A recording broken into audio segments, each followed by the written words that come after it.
going to be talking about the emotional signposts of labor. So you can kind of use this as a roadmap when you're in labor.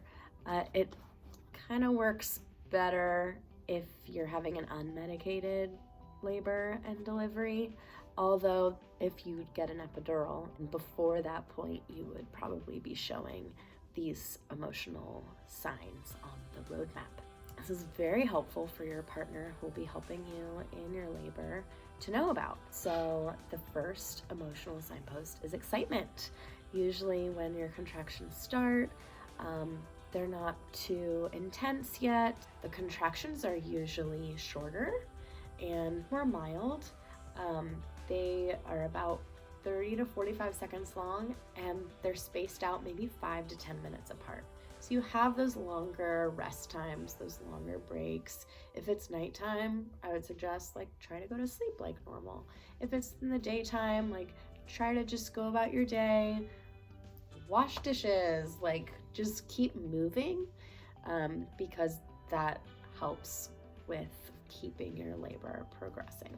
You're usually 0 centimeters, so closed, to about 3 or 4 centimeters. You might have to stop and focus during contraction on your breathing, but in between contractions, you're still able to talk and have a conversation and maybe laugh and smile and go about your day and do things that you normally would do. So if you are having those early labor signs, mild contractions, and your partner is noticing okay, but she's still excited, she's still happy, she's a little bit nervous, you're kind of thinking is today really the day? Then your partner can notice that and start to get things ready, because this is the time when you have time to get things ready. So make sure your hospital bag is packed, make sure the other kids, if you have other kids, are taken care of, or your dog has a place to stay or whatever, so that when you get further on in labor and you need to go to the hospital, you're ready.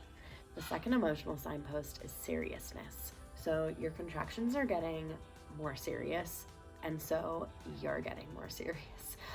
This is the point in labor where you're stopping, you're breathing through your contractions, and you're really focusing, maybe your eyes are closed, that's all your world right now is focusing on that contraction. And in between contractions, you might not be so happy and excited. You're thinking more okay, do I need to go to the hospital now? The contractions are usually a little bit closer together, maybe 3 to 5 minutes apart.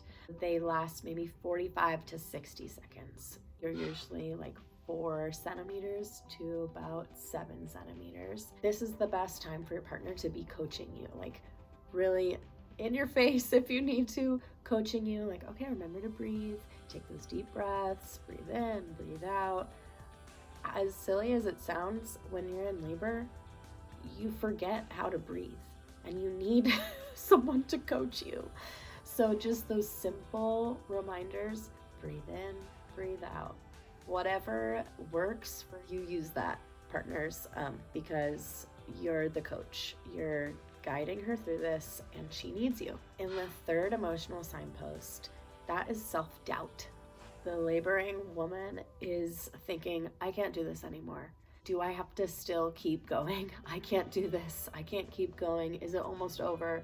I want to give up. This is usually the time that a lot of women will get to. It's 7-8 centimeters usually, and they're I want an epidural now. It's usually transition. So you're 8 centimeters trying to get to 10 centimeters. So in the self-doubt phase, your partner is all hands on deck. Use all the tools in your tool belt. You're massaging her back. You're putting a wet washcloth on her forehead. You're coaching her and encouraging her and saying, you can do it. You're almost there. Tell her of her progress. With these signposts, you can be sure that she is very close to the pushing stage. So these are some ways that you can use this emotional roadmap to help coach your woman while she's in labor.